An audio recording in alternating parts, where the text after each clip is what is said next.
오늘은 이 질문으로 한번 시작을 해보려고 합니다. 4대 비전이 무엇입니까? 우리 교회 4대 비전. 우리가 새벽마다 그리고 예배마다 4대 비전과 4대 축복을 위해서 함께 기도하는데 예강교회 4대 비전이 무엇입니까? 네, 여기 보지 마시고요. 네, 건강한 교회로 사명을 다하는 교회, 그리고 전인 치유로 이웃을 섬기는 교회, 전교인 제자화로 재생산되는 교회, 그리고 다음 세대를 이끌어주는 교회. 아멘. 정말로 이런 교회가 되길 원합니다. 이런 교회가 되길 사모합니다. 정말 이런 교회가 되기를 저는 사모하는 것뿐만 아니라 저희 눈으로 보기 원합니다.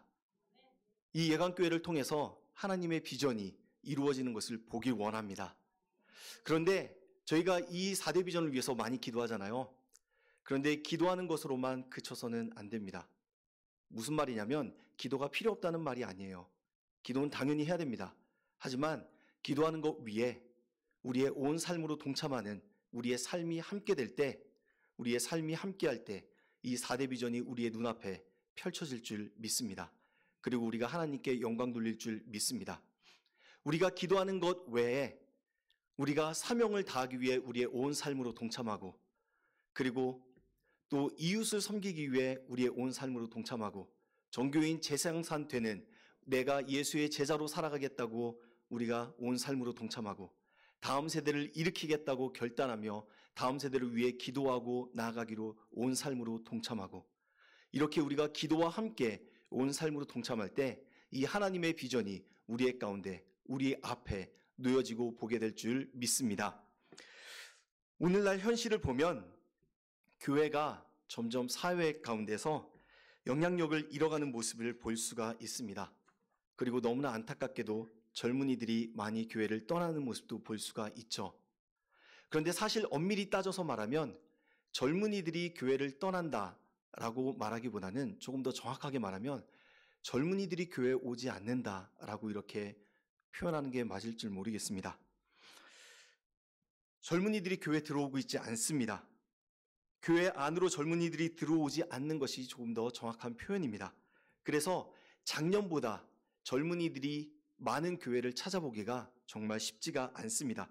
이것을 보면서 목회자들과 그리고 교회를 사랑하는, 하나님을 사랑하는 성도들이 다음 세대가 정말로 무너져가고 있다라고 이렇게 표현을 하고 있습니다.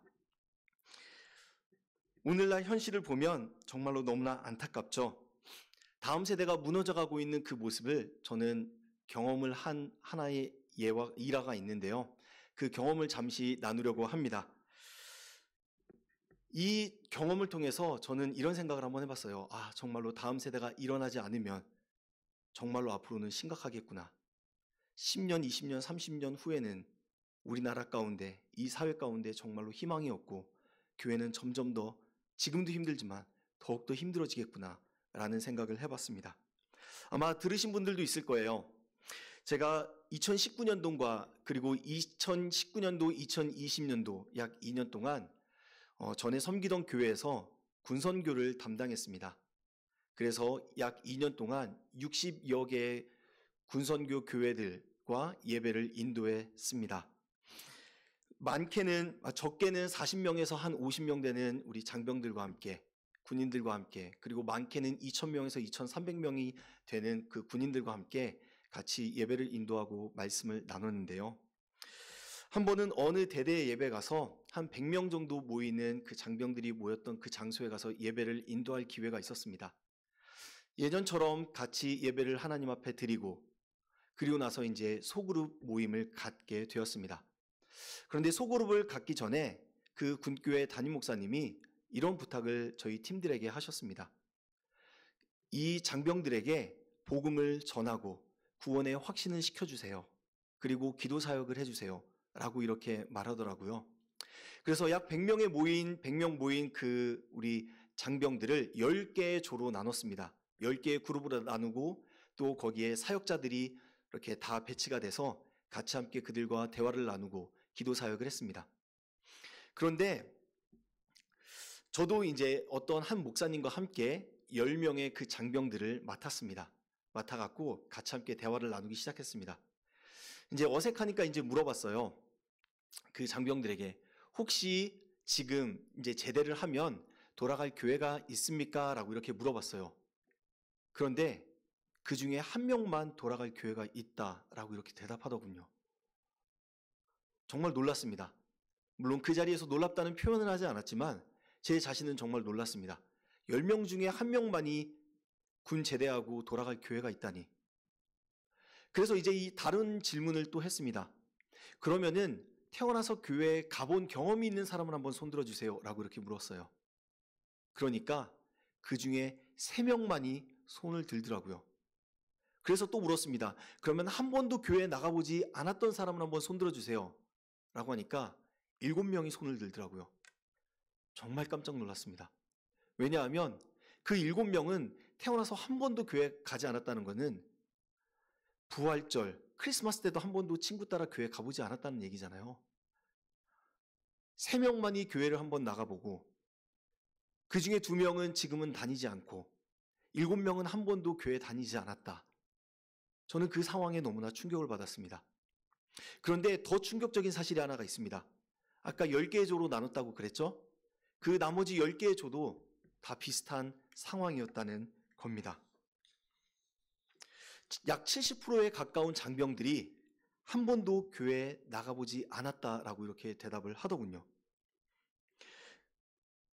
제가 초등학교, 중학교, 고등학교 그 시절에는 저희 한 반에 한 50명에서 55명 정도 됐던 것 같아요. 그런데 그 중에 한 60%, 70% 정도는 7, 80%? 60%, 70% 정도는 교회에 같이 다녔던 그 학생들이었다고, 친구들이었다고 생각을 합니다. 그런데 물론 시간이 많이 지났지만 지금 현재는 정확하진 않지만 아까 그 장병들이 얘기했던 거에 기반을 둬서 이야기를 하면 한 반에 약 지금 여기 양주에 한 거의 25명에서 30명 정도 된다고 하더라고요. 한 30명에 되는 그 학생들이 있다고 가정하면 5, 6명도 안 되는 그 숫자가 교회를 다닌다, 교회에 나간다 라고 예상을 해볼 수 있습니다. 코로나라고 해서 요즘에는 더 나가지 않고 있겠죠. 이게 코로나가 나가지 않을 상황에서 아마 그렇게 5, 6명을 예상할 수 있을 것 같은데 지금 현재는 더 적을 것이라고 생각합니다. 어떤 사람은 이렇게 말할 겁니다. 목사님, 지금 시대가 어떤 시대입니까? 출산율이 저조하잖아요. 옛날에는 많이 낳았잖아요. 어린아이들이 많이 있었잖아요. 그러니까 교회도 많이 나왔잖아요. 지금은 낳는 사람들도 얼마 없고 아이들도 얼마 없기 때문에 당연히 교회 주일학교 숫자들이 중고등부 숫자가 적어질 수밖에 없잖아요. 이렇게 말하는 사람들이 있을 수 있습니다. 도표 하나를 보여드리도록 하겠습니다. 한번 보여주세요. 이 도표를 보면 혹시 보이시나요? 네, 약 10년 동안 즉 2010년부터 2019년까지 우리나라의 인구 증감률을 나타낸 겁니다. 만 5세부터 만 18세까지 증감률을 나타낸 건데요. 이게 우리나라 인구 증감률뿐만 아니라 교회, 주일학교의 인구 증감률까지 같이 함께 표시를 해놓은 겁니다. 그런데 이 도표를 보면 단순히 저조한 출산율 때문에 교회, 학교의 숫자가 줄어들었다라고 말하기는 조금 우리가 이해가 되지 않는 부분들이 많이 있습니다. 그렇죠? 인구 증감률보다 교회, 학교의 그 증감률, 줄어드는 그 숫자가 훨씬 더 그 폭이 큰 것을 볼 수 있습니다. 아주 놀라운 부분은 뭐가 있냐면 제가 여기선 잘 안 보이지만 만 7세에서 8세라고 보이는데요. 만 7세에서 8세 그때 인구 증감률을 보면 2010년에서 19년까지의 인구 증감률을 보면 마이너스 2.3%입니다. 그렇죠? 그런데 교회 학교 수는 그때 그 나이에 때 얼마나 줄었냐면 마이너스 32%입니다. 그리고 11세에서 12세를 한번 보세요. 인구 증감률은 마이너스 23.5%인데 교회 학교 증감률은 42%입니다. 마이너스 42%. 그래서 이것은 무엇을 말하냐면 교회 학교의 주일학교, 중고등부, 청년회의 이렇게 그 젊은이들이 사라지는 것은 비단 저조한 출산율 때문에 그렇다라고 말하는 것은 아니라는 것입니다. 여러분들은 이것을 보면서 어떤 생각이 드십니까? 마음이 안타깝지 않으세요? 가슴이 아프지 않으세요? 다음 세대가 무너져가고 있다라는 이런 생각이 들지 않으십니까? 그런데 단순히 가슴이 아픈 정도로만 끝나서는 안 됩니다. 마음이 그냥 아픈 정도로만 끝나서는 안 됩니다. 우리는 그 안에 숨겨져 있는 또 다른 사실을 봐야 합니다. 교회 안에 다음 세대가 무너져가고 있다는 것을 봐야 하고요. 그리고 교회 안에 다음 세대가 무너져가고 있다는 것은 여러분들의 가정, 우리들의 가정, 우리의 가정 안에 있는 다음 세대가 무너져가고 있다는 것을 또한 보아야 합니다. 우리의 가정 안에 다음 세대들이 병들어가고 있습니다. 어떤 사람은 이렇게 말할 줄 모릅니다. 내 자녀는 교회에 잘 안 나가지만 아무 문제 없어요. 뭐 큰 사고도 치지 않고 내 마음도 그렇게 내 마음을 아프게 하지는 않으니까 괜찮아요. 아니면 그리고 나는 내 자녀들과 대화를 잘 하기 때문에 좋은 관계를 유지하고 있기 때문에 우리 가정은 큰 문제가 없어요. 혹시 이렇게 생각하는 사람들이 있을 수도 있습니다. 물론 여기에는 없겠죠. 여기에는 다 가슴 아파할 겁니다. 그런데 간혹가다 적지 않은 그리스도인들이 이렇게 생각하는 사람들이 있다는 겁니다. 여러분들은 어떻게 생각하십니까?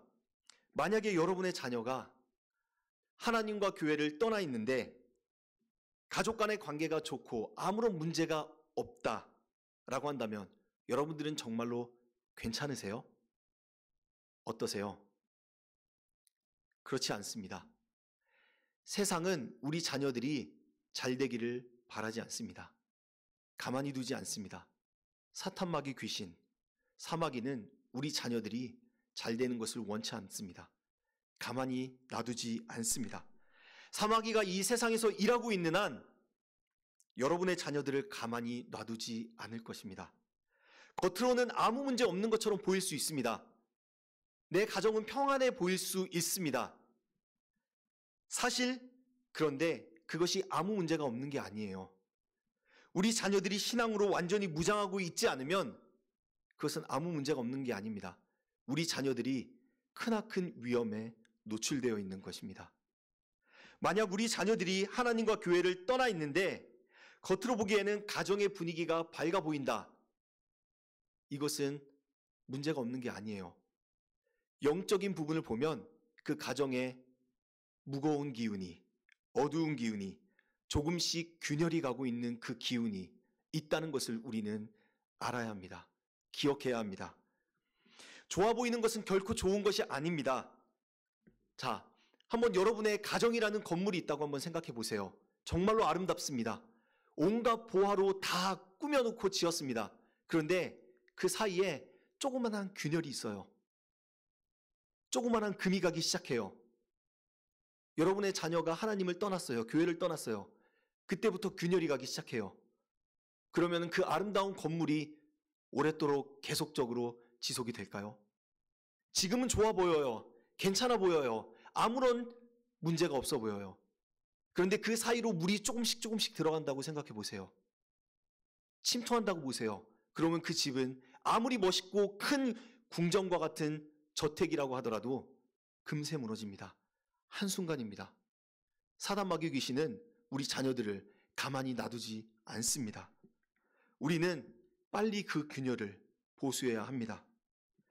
사실 오늘날 적지 않은 가정의 모습 속에 부부관계가 깨어져 있고 자녀와 부모와의 관계가 깨어져 있고 대화가 단절되어 있고 가정의 신뢰가 무너져 있고 사랑이 식어 있는 것을 우리는 어렵지 않게 볼 수가 있습니다.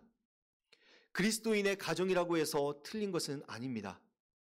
적지 않은 가정들이 이런 어려움들을 겪고 있습니다. 다음 세대가 무너져가고 있는 것은 비단 교회만의 문제가 아닙니다. 가정의 문제이고요. 좁은 의미에서는 가정의 문제, 넓은 의미에서는 사회의 문제, 이 국가의 문제입니다. 다음 세대가 무너지면 우리나라 가운데는 희망이 없습니다. 이 사회에는 희망이 없습니다. 물론 교회도 희망이 없습니다. 우리가 하나님을 찾는다고 한번 가정해 봅시다. 주님, 우리 가정 가운데 은혜를 베풀어 주세요. 나에게 하나님을 경험하는 삶이 되게 해주세요. 라고 기도를 했어요. 그래서 하나님이 여러분의 삶 가운데 은혜를 베풀어 주셨습니다. 여러분의 삶을 회복시켜 주셨습니다. 그런데 만약에 여러분의 삶이 회복되고 여러분의 삶 가운데 하나님의 살아계심의 증거가 나타났는데 그 여러분의 삶의 그 간증이 그리고 여러분의 믿음의 유산이 여러분의 자녀들에게 이어지지 않는다, 전해지지 않는다라고 한다면 하나님께서 여러분에게 부어주신 그 은혜가 여러분의 가정 가운데 지속이 될까요? 그리고 우리가 회복되었던 그 삶과 부흥이 지속이 될까요? 계속적으로 그 부흥의 역사가 이어질까요? 성령의 역사가 계속적으로 전해질까요? 아닙니다. 우리의 자녀들에게 여러분이 경험했던 그 하나님의 그 믿음을 전해줘야 합니다. 그리고 그 믿음의 유산을 여러분의 자녀들이 고스란히 받아들여야 합니다. 그리고 그 믿음으로 이 세상을 살아가야 합니다. 그럴 때만이 이 세상 가운데, 이 사회 가운데, 이 교회 가운데, 여러분의 가정 가운데 희망이 있고 소망이 있습니다. 우리의 신앙의 유산이 다음 세대로 전해지는 것이 너무나 중요합니다. 자, 그러면 우리는 어떻게 해야 될까요? 여러분들은 어떻게 해야 될 것 같습니까? 우리가 그냥 다음 세대가 무너져가고 있는데 그 다음 세대가 무너져가고 있는 그 모습을 그냥 지켜만 봐야 할까요? 아니죠. 우리도 뭔가를 해야 되겠죠. 사단마귀 귀신도 사마귀도 열심히 일을 하는데 우리도 뭔가 열심히 일을 해야 되겠죠. 우리의 가정을 세우기 위해서, 교회를 다시 일으키고 세우기 위해서, 회복되기 위해서 우리가 열심히 우리도 일을 해야 되겠죠. 하나님의 일을 해야 되겠죠. 우리는 우리의 다음 세대를 세워가야 합니다. 우리의 가정에서부터, 여러분의 가정에서부터, 우리 이웃의 가정에서부터 다음 세대를 세워가야 합니다. 그래서 오늘 말씀의 제목이 다음 세대를 세우는 가정입니다. 다음 세대를 세우는 데 있어서 가장 중요한 것이 가정의 역할입니다. 가장 중요한 역할이 여러분의 가정에 있습니다. 가정에서부터 신앙교육이 이루어져야 합니다. 그런데 너무나 안타까운 사실이 한 가지가 있는데 적지 않은 부모들이 이렇게 생각하는 경우가 있습니다. 신앙교육은 전적으로 교회에서 감당하는 것이 아닌가? 라고 생각하는 경우가 있습니다. 교회가 잘 감당하지 못하기 때문에 나의 아이가 신앙적으로 잘 성장하지 못하는 것 같다. 내 아이가 신앙적으로 어려움을 겪는 것 같다. 교회가 내 아이의 신앙을 책임져야 한다. 이렇게 생각하는 부모님들이 너무나 많습니다. 의외로 많습니다. 여러분들은 어떻게 생각하세요? 혹시 여러분들도 이 자리에 계신 분들도 그렇게 생각하신 분들이 계십니까? 신명기 6장 4절에서 9절 말씀을 뭐라고 부르냐면요. 쉐마라고 부릅니다. 이 쉐마는 구약 성경에서 가장 중요한 구절입니다. 신약 성경의 가장 중요한 구절을 우리는 요한복음 3장 16절이다 라고 이렇게 이야기를 하죠. 구약 성경의 가장 중요한 구절을 뽑으라 라고 하면 이 쉐마, 신명기 6장 4절에서 9절 말씀입니다. 그런데 이 쉐마를 보면 신앙교육이 가정에서부터 이루어져야 한다는 것을 잘 말해주고 있습니다. 가정이 자녀의 신앙교육에 있어서 가장 중요한 역할을 감당하고 있다라는 것을 가르쳐주고 있는데요. 이 시간 신명기 6장 4절에서 9절 말씀을 같이 함께 읽도록 하겠습니다. 앞에 화면을 봐주세요. 같이 함께 한 목소리로 읽도록 하겠습니다. 시작.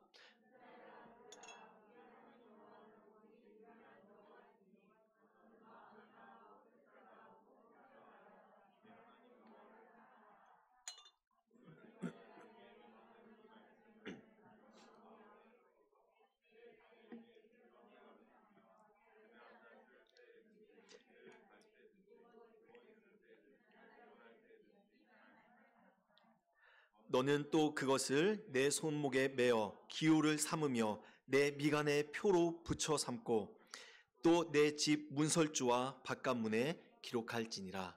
아멘. 이 구절을 보면 가정이 자녀의 신앙교육에 있어서 얼마나 중요한 역할을 감당하고 있는지 우리는 볼 수 있습니다. 자녀들이 집에 있든지 밖에 있든지 무엇을 할 때에든지 신앙으로 교육해야 한다라고 말씀하고 있습니다. 그리고 자녀들이 하나님의 말씀을 볼 수 있도록 집안 곳곳에 하나님의 말씀을 붙여놓으라 라고 이렇게 말씀하고 있습니다. 그렇기 때문에 교회가 자녀들의 신앙교육에 있어서 전적으로 책임져야 한다. 교회의 전적인 책임이다. 교회가 잘못했기 때문에 내 자녀가 신앙적으로 성장하지 못하는 것이다. 라고 말하는 것은 어떻게 보면 부모가 자기 자녀의 신앙교육에 있어서 너무나 무책임한 말입니다.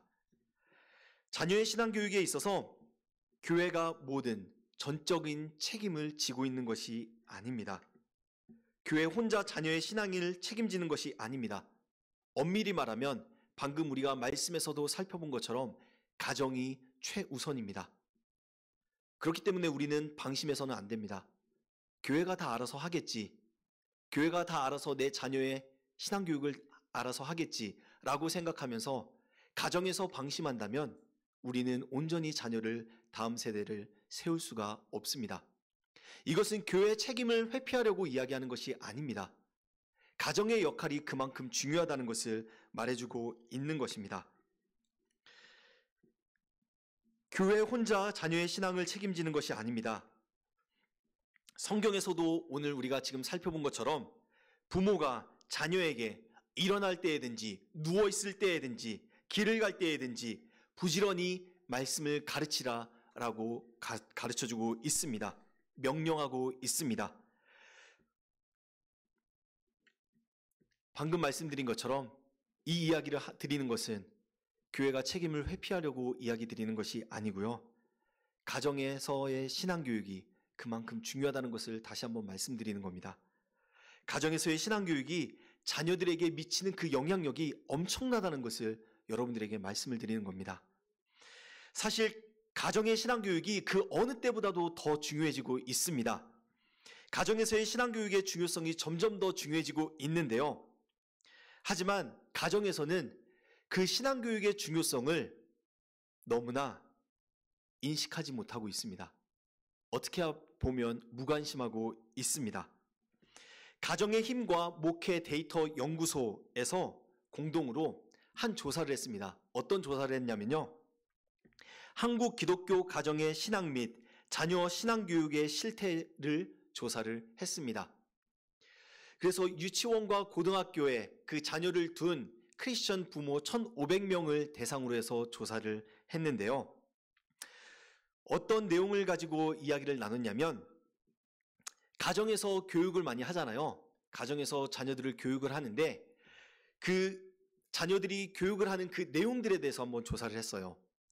자녀가 인성교육을, 그러니까 가정에서 자녀의 인성교육을 얼마나 많이 하냐면 93.9%를 인성교육을 한다고 합니다.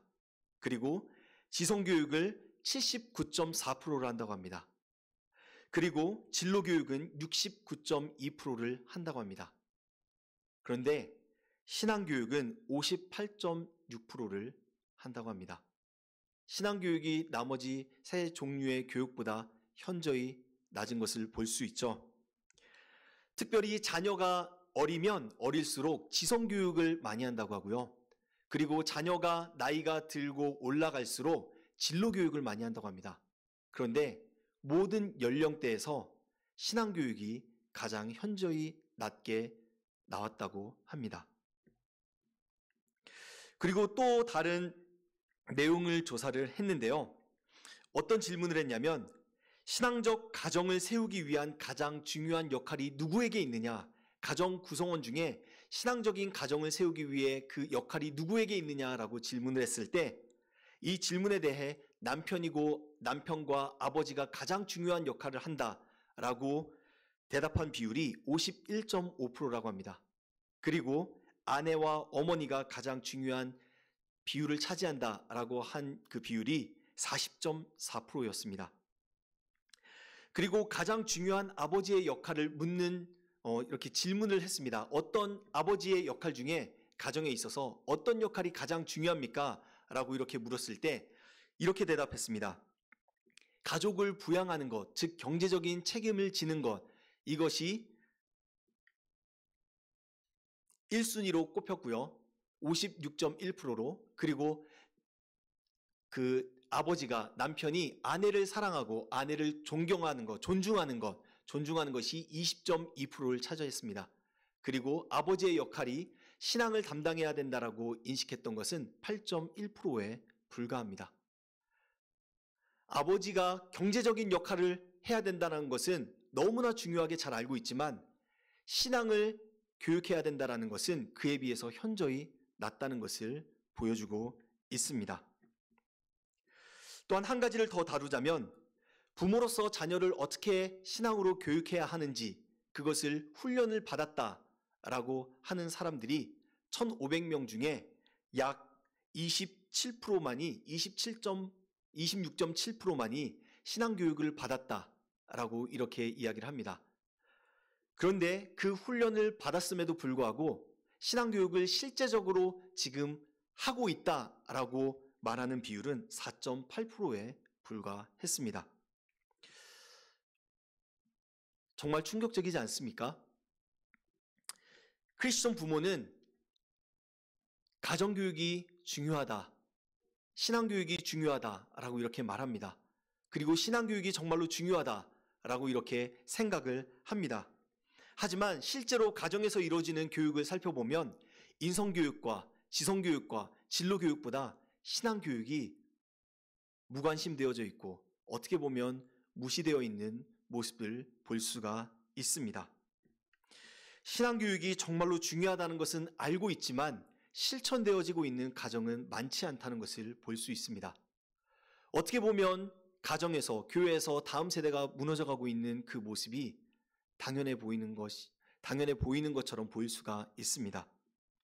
예수님은 말씀하셨습니다. 오늘 본문에서 말씀하신 것처럼 누가복음 23장 28절에 이렇게 말씀하고 있죠. 예루살렘 딸들아 나를 위하여 울지 말고 너와 너희 자녀를 위하여 울라 라고 이렇게 말씀하고 있습니다. 우리는 신앙적으로 우리의 자녀들을 바로 세우기 위해서 자녀를 위해 울 수 있는, 신앙적으로 세우기 위해 울 수 있는 그런 애통한 마음이 있어야 합니다.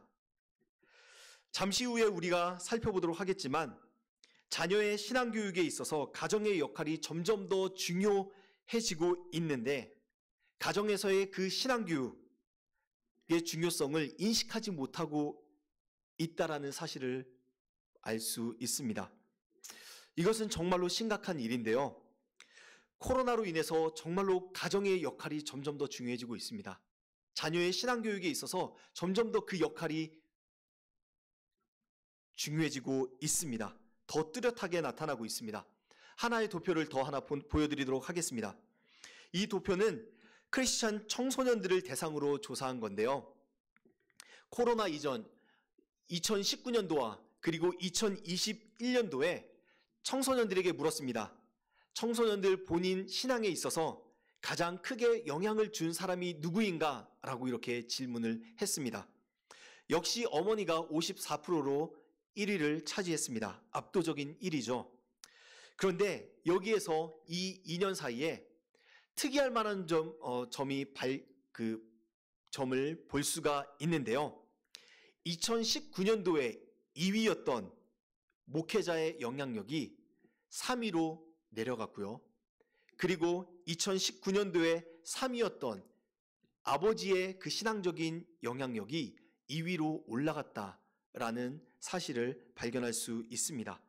그리고 안타깝지만 교회 학교의 교사의 영향력이 2년 전보다 현저하게 줄어들었다는 점도 눈에 띕니다. 이것은 무엇을 말합니까? 신앙교육의 중요성에 있어서 교회의 역할도 분명히 중요하지만 가정의 역할이 점점 더 중요해지고 있다는 것을 보여주고 있습니다. 가정의 역할이 점점 더 신앙적으로 가르치는 데 있어서 자녀들에게 더 큰 영향을 끼친다는 것을 우리는 볼 수 있습니다.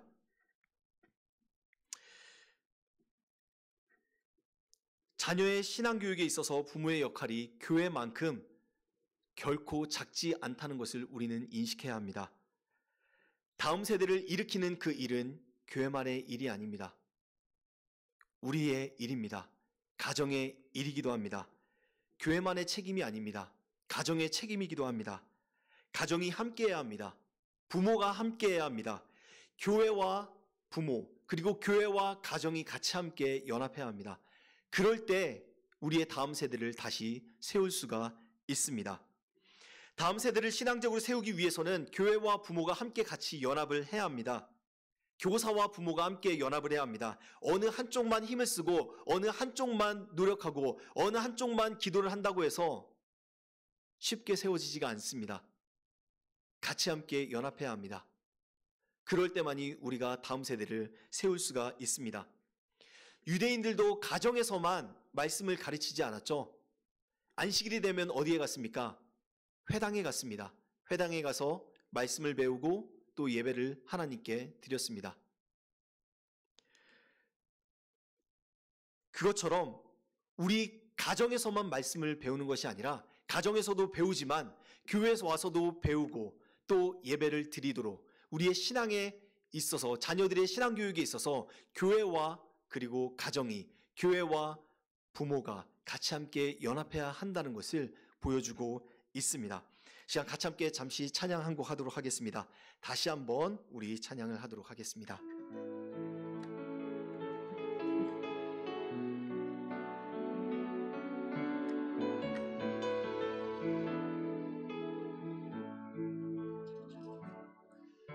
주 예수의 얼굴을 구하며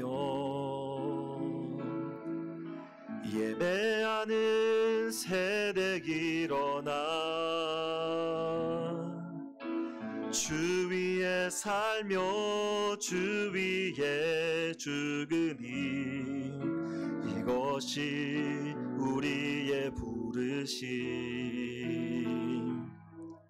살기 위해 주 따르지 않고 죽기 위해 주를 따르면 내 가진 것 모두 주를 위해 드리리. 주님의 길 행하시옵소서. 다시 한번 부흥을 주소서. 주의 나라가 이 땅에 다시 세워지는 그 영광을 우리 보게 하소서. 주 예수의 영광을 살기 위해 주 따르지 않고 살기 위해 주 따르지 않고 죽기 위해 주를 따르며 내 가진 것 모두 주를 위해 드리리. 주님의 길 행하시옵소서. 다시 한번 부흥을 주소서. 주의 나라가 이 땅에 다시 세워지는 그 영광을 우리 보게 하소서. 주 예수의 영광을.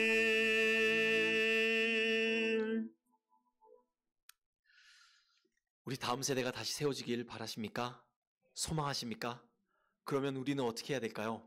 다음 세대를 다시 세우기 위해 우리 가정은 무엇을 해야 할까요? 가정에서는 무엇부터 시작해야 될까요? 가정예배부터 시작해야 합니다. 한번 따라해 보실까요? 가정예배부터 시작해야 한다. 네, 그렇습니다. 가정예배부터 시작해야 합니다. 가정예배부터 시작해야 한다라고 이렇게 말씀을 드리니까 부담스러워 라고 생각하시는 분들이 계실 텐데요. 어떻게 가정예배를 드려요? 어떻게 말씀을 전해요? 어떻게 아이들이 같이 함께 모여서 그 부담스러운 거를 말씀을 어떻게 또 준비해요? 너무 몰라요. 힘들어요. 이렇게 생각하시는 분들이 계실 텐데요. 여러분들도 부담이 되십니까? 어떠세요? 네, 그래서 여러분들에게 오늘 정말로 쉽게 우리가 함께 가정예배를 드릴 수 있는 가이드라인을 여러분들에게 제시해 드리려고 합니다. 쉽게 드릴 수 있는 가정예배를 여러분들에게 소개해 드릴 테니 실천하시기를 예수님의 이름으로 축복합니다. 꼭 예배를 드리세요. 가정예배를 드리면 여러분의 가정이 그리고 여러분의 자녀의 삶이 분명히 달라질 줄 믿습니다. 가정예배는 사실 쉽게 드려야 합니다. 그래야 우리가 오랫동안 지속할 수 있어요. 우리가 가정예배를 어렵게 드리면 어린 아이와 여러분의 자녀와 여러분들이 부담이 되면 가정예배를 오랫동안 지속할 수가 없습니다. 일회성밖에 되지 않습니다. 그러나 지속적으로 드리려면 여러분들도 그리고 자녀들도 부담이 되지 않아야 합니다. 그래서 쉽게 우리가 가정예배를 드릴 수 있는 그 가이드라인을 여러분들에게 소개를 해드리려고 합니다. 자, 그러면 어떻게 가정예배를 드릴까요? 먼저 감사로 하나님 앞에 나아갑니다. 뭐라고요? 감사. 네, 감사로 나아갈 겁니다. 감사한 거를 먼저 한두 가지씩 나눕니다. 같이 여러분의 자녀가 그리고 여러분의 식구가 함께 모이죠? 그러면은 감사한 일을 하나씩 나누세요. 두 가지씩 나누세요.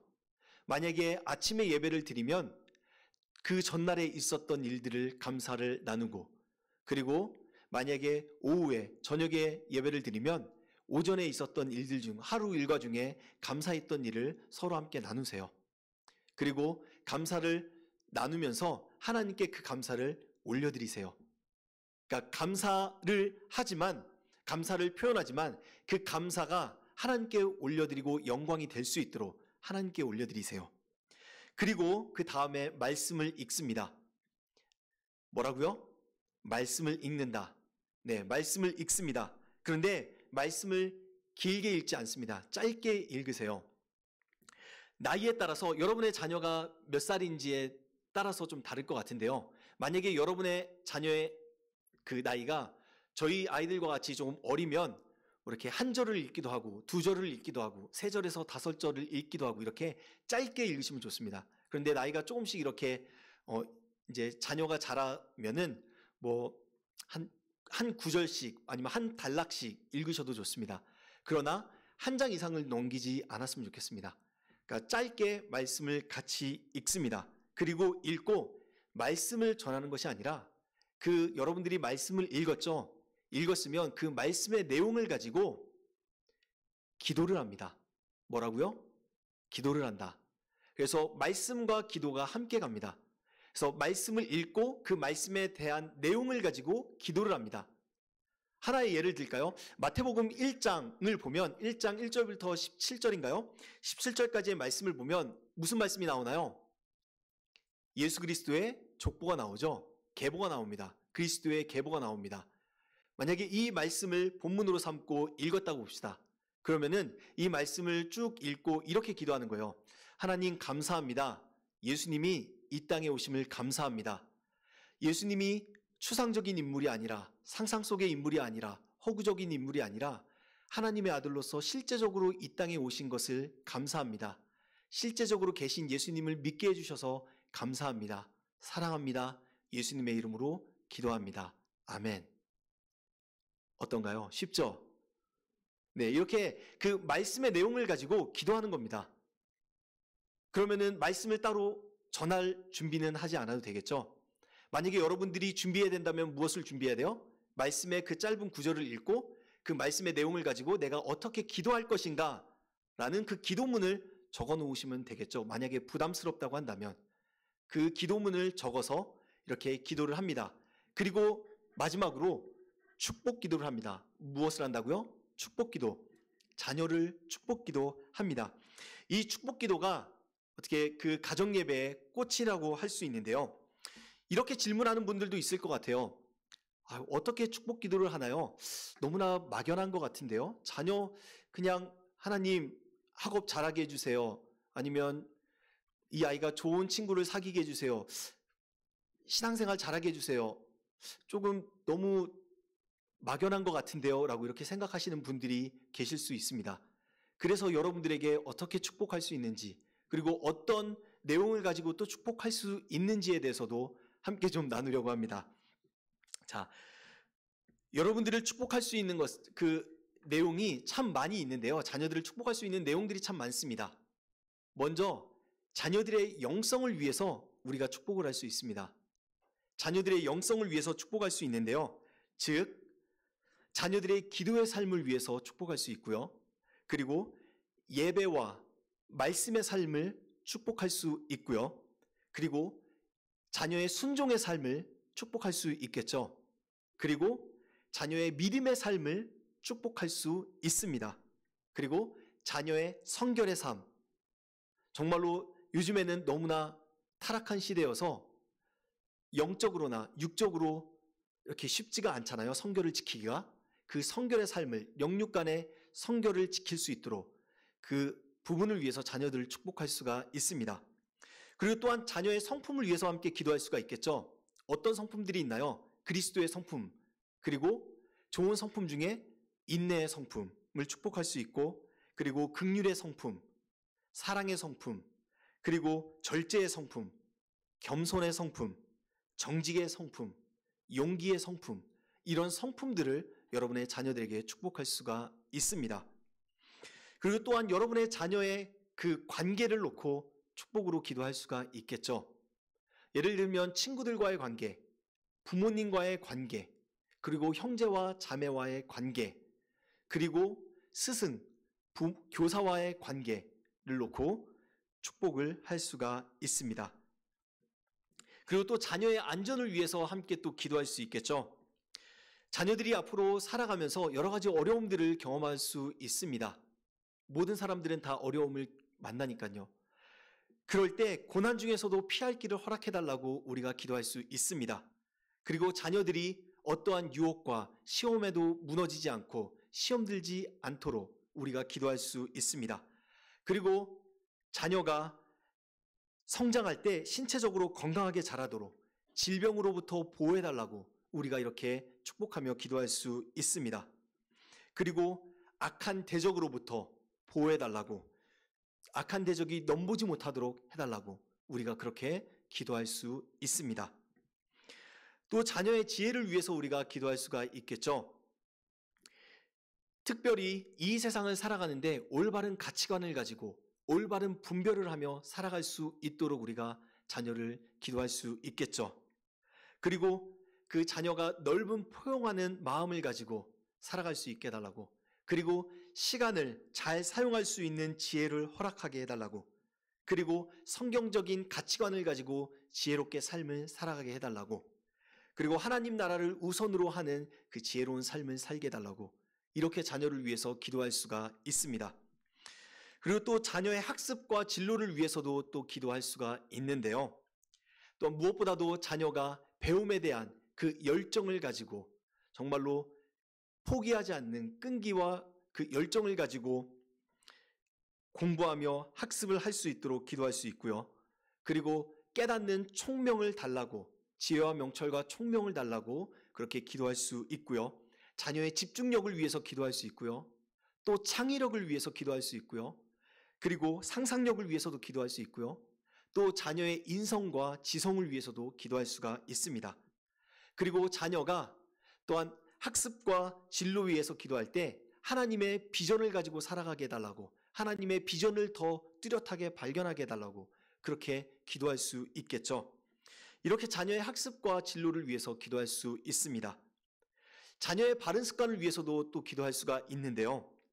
자녀의 습관 중에 경건의 생활을 습관이 되도록, 즉 말씀과 기도와 하나님 앞에 나아가는 그 경건의 시간을 갖는 그 경건의 습관을 갖도록 해달라고 그렇게 기도할 수 있고요. 범사에 감사하는 삶을 살게 해달라고, 그것이 습관이 되게 해달라고 기도할 수 있고, 긍정적인 생각을 가지고 긍정의 언어를, 긍정의 말을 하는 자녀가 되게 해달라고 기도할 수 있고요. 또 부지런하게 노력하는 사람이 되게 해달라고, 말씀을 가까이 하는 삶, 또 선한 일에 동참하는 삶이 되게 해달라고 우리가 기도할 수 있습니다. 이렇게 보니까 자녀를 축복하며 기도할 수 있는 그 내용들이 많아요, 적어요? 많죠? 그 축복하며 기도할 수 있는 내용만 한 5분 이상 이야기를 드린 것 같아요. 정말로 그 내용들이 많습니다. 그런데 여러분들이 사랑을 가지고 여러분의 자녀를 위해서 그렇게 축복하며 기도하면은 얼마나 좋을까요? 좋지 않을까요? 네. 꼭 자녀를 위해서 축복하며 기도해 주시길 바랍니다. 그런데 주의할 점이 있습니다. 우리가 가정 예배를 드릴 때 주의해야 할 점이 있는데요. 그게 뭐냐면 가정 예배를 드릴 때 너무 길게 하지 않는 것을 주의해야 합니다. 딱 세 가지잖아요. 우리가 가정예배 드릴 때 감사, 그리고 또 뭐예요? 네, 말씀과 기도, 그리고 축복 기도. 이렇게 하면 한 몇 분 정도 될까요? 길면 10분입니다. 정말로 길게 하면 15분이고요. 저희 가정에서 보통 보면은 한 10분 정도 됐던 것 같아요. 저는 조금 길게 하다 보니까 한 8분에서 10분 정도 됐던 것 같은데, 이제 그 말씀을 어느 정도 읽느냐에 따라서 한 10분, 정말 길면 15분 정도 될 것 같은데요. 15분은 넘기지 말아주세요. 10분 안으로 끝낼 수 있도록 해주시면 좋겠습니다. 그래야 여러분의 가정의 가정 예배가 오랫도록 지속될 수 있습니다. 일회성이 되지 않습니다. 그리고 만약에 원한다면 너무 짧게 끝난 것 같다 그러면은 찬양도 같이 하면 좋습니다. 한 번은 그러더라고요. 저희 아이들이 너무나 아쉬워요. 찬양을 좀 불러요. 완전하신 나의 주 기뻐하며 경배하세. 성탄절 때 우리가 그 주일학교 아이들이 기뻐하며 불렀잖아요. 기쁘다 구주 오셨네요. 기쁘다 구주 오셨네를 불렀잖아요. 그러니까 그 찬양을 같이 부르자고 네 그렇게 하더라고요. 그러니까 만약에 여러분의 자녀들이 아쉬워한다면 그렇게 찬양도 같이 부르시면 좋습니다. 그런데 이렇게 듣기만 하면 사실 나중에 하려고 하면 막연하죠. 막막하죠. 그래서 지금 한번 실천을 해보려고 합니다. 한번 해보려고 하는데요. 이준영 관차님 그 종이하고 한번 펜을 좀 나눠주세요. 혹시 펜 있으시면은 각자 쓰시면 좋고요. 종이를 좀 나눠드릴게요. 지금 방금 이렇게 저희가 이야기 나눈 것처럼 한번 그 감사한 일, 오늘 하루를 지내면서 감사한 일들을 여러분들 한두 가지씩 이렇게 적고 마지막에 하나님 이런 감사한 일을 주셔서 감사합니다. 하나님께 영광을 돌립니다. 이렇게 해서 감사의 한 일들을 한두 가지씩 적고요. 그리고 여러분들이 읽고 싶은 본문을 가지고 말씀을 읽으세요. 네, 여러분들이 읽고 싶은 본문을 가지고 말씀을 읽는데요. 길지 않게 여러분들은 너무 길지 않게 선택해서 3절이든 5절이든 10절 안으로 해서 이렇게 읽고요. 그리고 그 기도문을 한번 적어보세요. 기도문을 적어보세요. 그리고 그 다음에 여러분의 자녀를 생각하면서 여러분의 자녀를 혹은 손주를 축복한다면 손주를 위한 그 축복 기도에 대한 내용을 적어보세요. 적어보시고 그 다음에 옆에 있는 분들과 함께 나눌 겁니다. 네, 한번 이렇게 나눠보면서 어떤지 한번 이렇게 보시면 좋을 것 같습니다. 가정예배 드리기 쉬워요? 어려워요? 네, 쉽죠? 다 하실 수 있겠죠? 네, 이제는 뭐만 남았어요? 우리가 실천하는 것만 남았어요. 네, 우리가 하기만 하면 됩니다. 이제 어려워서 못하는 것보다도 이제 만약에 하지 못한다고 한다면 우리의 마음이 문제입니다. 우리의 마음을 다시 한번 붙잡고 여러분의 자녀를 다시 세우기 위해서 더 잘 세워졌다고 하더라도 더 잘 세우기 위해서 우리가 가정예배를 드리면 좋겠습니다. 가정예배를 드리면 어떤 점들이 좋을까요? 그냥 여러분들에게 가정예배를 해야 됩니다 라고 이렇게 말을 했지만 사실 그 좋은 점들을 모르면은 우리가 그 동력을 얻기가 쉽지가 않잖아요. 가정예배를 드리면은 이런 점이 좋다라는 그런 부분들이 좀 우리한테 인식이 되고 우리의 마음에 확 와닿아야 하는데요. 일단 3가지만 제가 간단하게 나눌게요. 우리가 오늘 좀 다음 세대를 위해서 기도하는 시간을 많이 가지려고요. 3가지만 나누면은 첫 번째, 예배의 습관을 가질 수가 있습니다. 예배의 습관을 갖는 건 너무나 중요하죠. 사실 예배를 드리는 것, 예배는 우리의 삶입니다. 그런데 많은 경우에 많은 사람들이 삶과 예배를 분리시킵니다. 그래서 주일은 예배 드리는 날, 아니면은 수요일, 금요일 예배 드리는 날, 나머지 날은 그럼 예배 드리는 날이 아닌가요? 아니죠. 우리는 우리의 삶 그 자체가 예배입니다. 그리고 예배가 우리의 삶이에요. 삶과 예배가 하나입니다. 우리의 삶을 통해서 하나님 앞에 예배드리고 우리의 삶을 통해서 하나님께 영광이 되는 삶을 사는 겁니다. 그렇기 때문에 삶이 우리의 예배인데 이 예배 드리는 그 삶의 습관을 우리가 가정 예배를 드리면서 여러분들도 그리고 우리의 자녀들도 그 습관을 드릴 수가 있습니다. 그리고 두 번째는 친밀함입니다.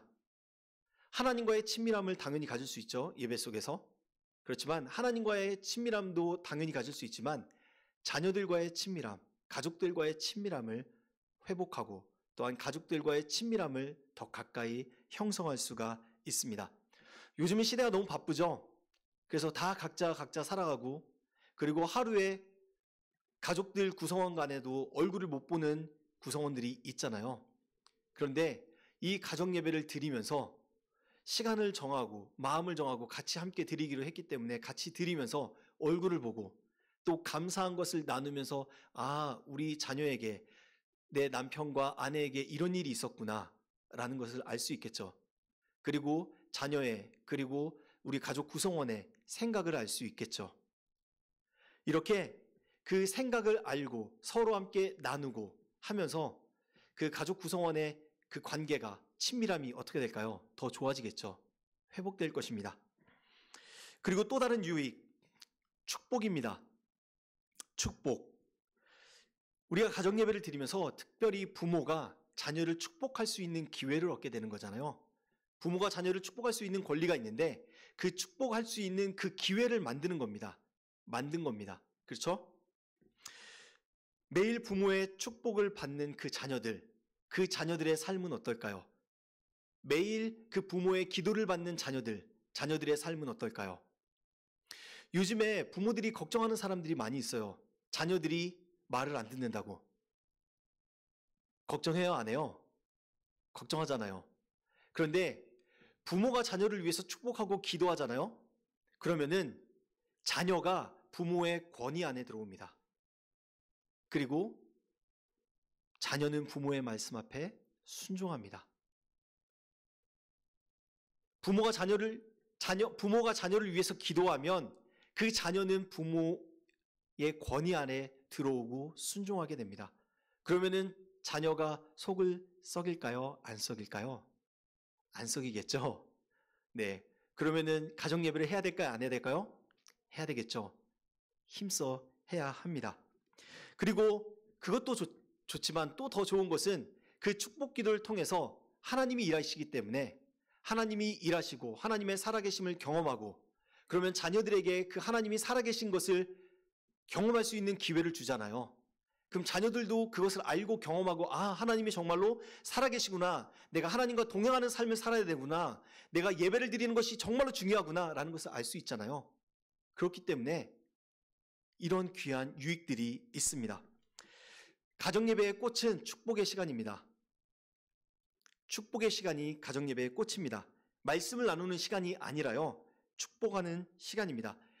말씀을 나누는 시간이 중요하지 않다는 게 아니에요. 중요합니다. 하지만 축복하는 그 시간이 꽃이라고 표현하는 이유가 있는데요. 자녀를 축복하는 그 시간을 통해서 아까 우리가 이야기 드렸던 것처럼 가족 간의 그 친밀함, 하나님과의 그 친밀함이 향상이 될 수 있고 그리고 자녀들이 그 순종하는 그 권위 안에 들어오면서 하나님을 경험할 수 있는 그 기회를 줄 수 있기 때문에 그리고 자녀들도 그 축복받는 것을 너무나 좋아하기 때문에 그래서 축복의 시간이 그 가정예배의 꽃이라고 말씀을 드리는 겁니다.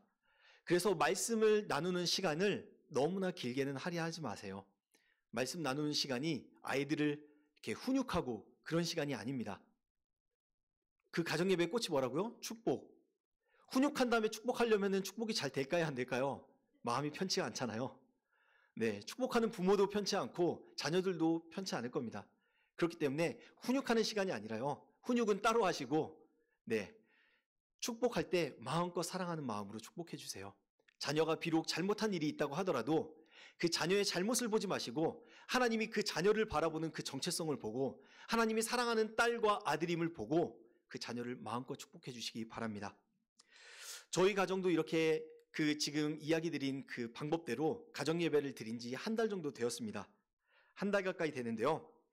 이 가정예배를 드리면 드릴수록 서로 간의 사랑이 그리고 신뢰가 쌓여가고 그리고 친밀함이 더 두터워지는 것을 경험할 수가 있습니다. 그리고 우리 자녀들이 얼마나, 민준이, 예준이가 얼마나 축복받는 그 시간을 좋아하는지, 사모하는지 모릅니다. 한 번은 너무나 급해서 감사를 나누고 그 다음에 말씀과 기도의 시간을 나눴습니다. 그리고 축복 기도를 끝내고 그냥 하지 않고 그냥 건너갔습니다. 뛰어넘었어요. 그러니까 갑자기 그러더라고요. 왜 축복 기도 안 해요? 축복해 주세요. 그러더라고요. 그래갖고 축복 기도하고 마쳤습니다. 그리고 말씀을 읽잖아요. 먼저 감사를 나누고 말씀을 읽고 기도한 다음에 축복받는 시간이 딱 되면은 둘이 먼저 달려 나옵니다. 달려 나와갖고 앞에 딱 무릎 꿇고 딱 기도할 준비를 하고 있습니다. 그러면은 저는 그 아이들을 축복해 줍니다. 그 모습을 보면서 어떤 모습을 보았냐면, 아이들이 축복받는 것을, 그 기도를 사모하는구나 라는 그런 모습을 보았습니다. 그리고 앞에 사진을 보면은 제가 아이들을 축복기도 해주고 있죠. 그런데 그 옆에 있는 아이가 어떻게 해요? 서로에게 함께 축복을 해주고 있어요. 저는 깜짝 놀랐습니다. 가르쳐 준 게 아니에요. 가르쳐 주지 않았어요. 그런데 어느 날 딱 보니까 갑자기 한 아이가 축복 기도를 받고 있으면 다른 아이가 와갖고 같이 등에다 손을 얹고 이렇게 기도해 주더라고요. 이것을 보면서 축복 기도를 사모하고 정말로 진지하게 기도를 하는구나. 그리고 이 아이가 서로를 향해서 축복해 주는구나. 이것을 보았는데요. 이러면은 서로 간의 우애가 어떨까요? 좋지 않을까요? 서로가 서로를 위해서 축복해 주는데. 저는 우리 성도들의 가정 가운데 가정 예배가 회복되기를 원합니다. 그리고 새롭게 시작되고 하루만 일회성으로 끝나는 것이 아니라 지속되기를 원합니다. 그래서 여러분의 가정의 다음 세대가 더 세워지고, 그리고 그것이 우리 예강교회의 다음 세대가 세워지는 일이 되고, 그리고 우리 한국교회와 그리고 이 나라와 사회 가운데 소망이 되기를 원합니다. 여러분의 삶 속에, 가정 속에, 자녀의 삶 속에 하나님의 살아계심과 역사하심과 그 기도의 응답이 넘치기를 예수님의 이름으로 축복합니다.